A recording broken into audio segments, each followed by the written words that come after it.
오늘 요한복음 상장 요약합니다. 우리는 지난 시간 2장에서 물이 포도주로 변화하는 본질의 변화를 살펴보았지요. 오늘 사람이 거듭나는 것 또한 인간의 본질의 변화로 볼 수 있습니다. 또 이어지는 4장도 물이 변화하여 포도주가 되는 것 같이 수가성의 여인의 본질의 변화를 보여주고 있습니다. 오늘 3장은 두 단락으로 나눠볼 수 있는데요. 앞부분은 유대인인 니고데모와 예수님과의 대화이고요. 뒷부분은 세례 요한과 그의 제자들과의 대화입니다. 먼저 예수님과 니고데모의 대화를 살펴봅니다. 니고데모의 모습은 거듭남이 없는, 즉 본질이 변화하지 않은 우리 종교인의 모습을 보여주고 있습니다. 먼저 니고데모에 대해 살펴보면요. 그는 당시 사회에서 존경받는 사람이었을 것입니다. 그는 종교적으로는 바리새인이었고 정치적으로는 사내들인 공의 회원이었습니다. 또 그는 이스라엘 국가를 다스리는 중요한 지도자의 위치에 있었습니다. 경제적으로도 뒤에 보면 예수님의 장사를 치르기 위해서 모략 100근을 가져오지요. 아마도 상당한 부자였음을 우리가 알 수 있습니다. 당시 바리새인은 자기들이 누구보다도 하나님을 잘 믿는다는 자부심을 갖고 있었습니다. 이들은 안식일을 철저히 지켰죠. 또 밭에서 거둔 곡식까지 11조를 철저히 계산했습니다. 그리고 일주일에 2번씩 금식하며 또한 기도했습니다. 성경을 열심히 보고 연구해서 율법에는 박사예요. 그러나 예수님은 바리새인들에게 누가복음 11장 42절에서 말씀하십니다. 파 있을진저 너희 바리새인이여 너희가 박하와 운항과 모든 채소의 11조는 들이되 공의와 하나님께 대한 사랑은 버리는도다. 그러나 이것도 행하고 저것도 버리지 말아야 할지니라. 그리고 니고데모는 유대인의 지도자로서 개역 성경에는 유대인의 간원이라고 나와 있지요. 니고데모는 사내들인 공회원 71명 중에 한 명입니다. 사내들인 공의원은 입법, 사법, 행정, 3권을 다 쥐고 있는 유대인의 의결기관이에요. 로마 정부에서 사형 집행에 대한 권한만 주지 않고 모든 결정을 할 수 있는 권한을 주었기 때문에 그 권세가 대단했습니다. 또 니고데모는 이스라엘의 선생이었죠. 니고데모는 거듭나지는 못했지만 평소 예수님의 소문을 듣고 예수님에 관한 또 많은 관심이 있었던 것 같습니다. 아마도 니고데모는 그 당시 모두가 부러워하는 외적 조건을 다 갖추고 있었지만 영적인 면으로는 목마른 상태에 있었을 것으로 우리가 생각됩니다. 이런 니고데모가 예수님을 밤에 찾아와서 예수님께 묻습니다. 2절입니다. 그가 밤에 예수께 와서 이르되 랍비여 우리가 당신은 하나님께로부터 오신 선생인 줄 아나이다. 하나님이 함께 하시지 아니하시면 당신이 행하시는 이 표적을 아무도 할 수 없음이니이다. 니고데모가 예수님을 밤중에 찾아온 점과 또 우리라는 애매한 단어를 쓴 것을 볼 때 주의 시선과 자신의 신분에 대해서 아주 조심스러워하는 것을 우리가 짐작해 볼 수 있습니다. 밤중이란 말은 시간적인 밤을 또 의미하기도 하지만 인생의 나아갈 방향을 잃어버린 어두운 시간을 말하기도 합니다. 외적으로는 부족함이 없어 보이지만 포도주가 떨어진 잔치집과 같이 인생의 허무함으로 방황하는 니고데모의 모습으로도 우리가 볼 수 있습니다. 그 갈급함이 니고데모로 하여금 예수님 앞으로 오게 만들었습니다. 그런 니고데모에게 예수님은 거듭나지 않으면 하나님 나라를 볼 수 없다고 말씀하십니다. 본질의 변화가 있어야 함을 말씀하고 계십니다. 거듭난다는 것이 무엇인지 깨닫지 못하는 니고데모에게 예수님은 바람의 비유로 말씀하십니다. 성령의 역사는 바람과 같이 눈에 보이지 않지만 분명하게 일어나는 것입니다.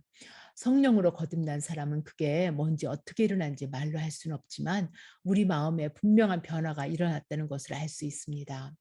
성령을 받으면 예수님이 하나님의 아들로 믿어지고 예수님을 나의 구주로 또 그리스도로 믿게 됩니다.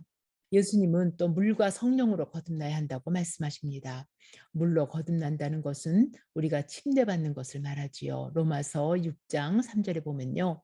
무릇 그리스도 예수와 합하여 침례를 받은 우리는 그의 죽으심과 합하여 침례를 받은 줄을 알지 못하느냐 했습니다.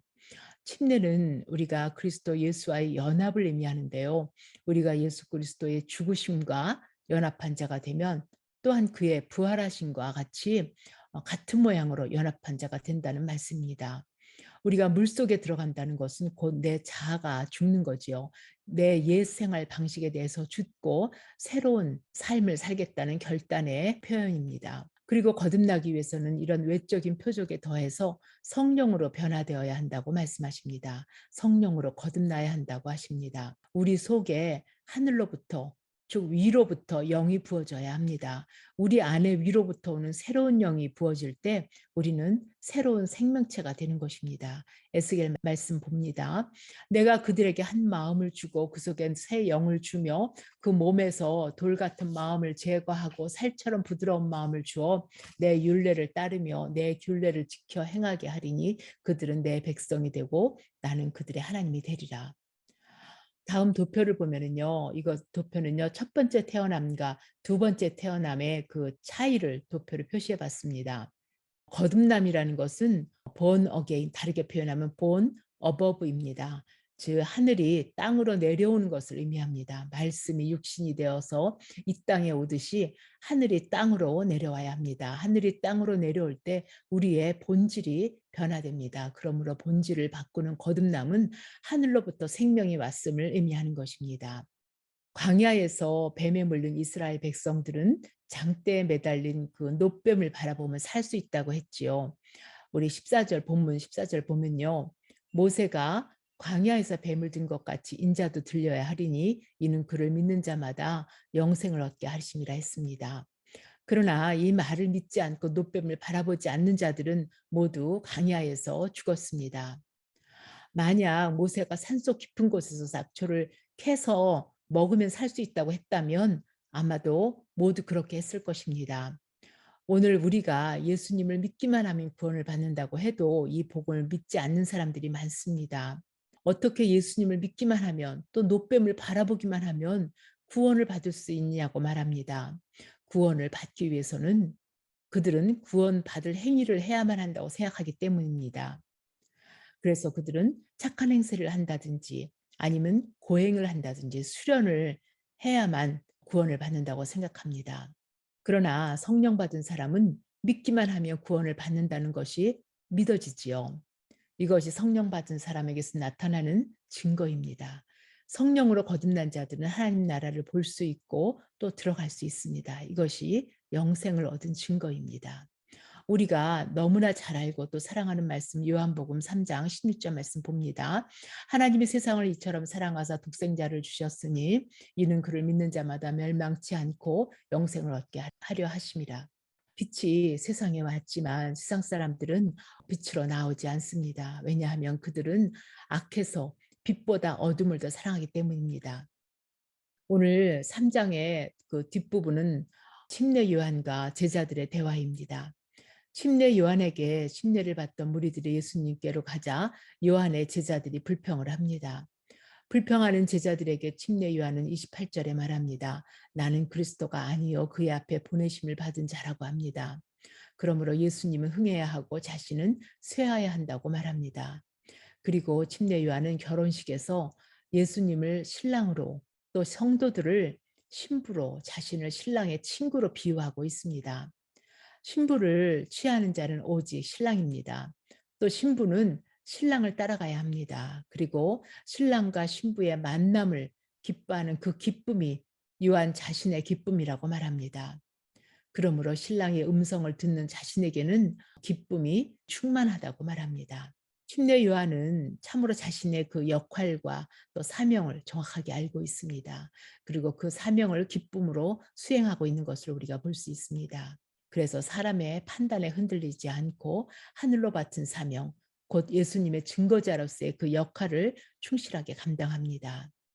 이런 침례 요한의 모습을 보면서 우리 자신을 돌아보기를 원합니다. 우리는 예수님과 함께 흥해지고 또 높아지려고 하지 않나요? 예수님의 이름이 무시되었을 때 화가 나나요? 아니면 내 이름이 무시되었을 때 화가 나나요?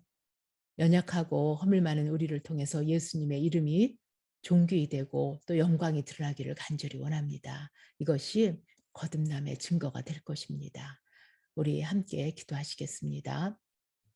하나님이 세상을 이처럼 사랑하사 독생자를 주셨으니 이는 그를 믿는 자마다 멸망치 않고 영생을 얻게 하심이라. 하나님 감사합니다. 우리에게 영생을 주시려 독생자 그리스도를 이 땅에 보내셨음을 참으로 감사합니다. 이제 우리가 그 그리스도를 믿기만 하면 구원을 얻고 영생을 소유하게 하셨습니다. 니고데모가 예수님을 찾아온 것처럼 오늘도 우리의 영적인 문제를 들고 주님께 내어놓기를 간절히 원합니다. 우리를 긍휼히 여기시어 물과 성령으로 거듭나게 하여 주시기를 원합니다. 성령으로 거듭나는 그 기쁨을 우리 모두에게 허락해 주시기를 간절히 원합니다. 우리 주 예수 그리스도 이름으로 기도했습니다. 아멘.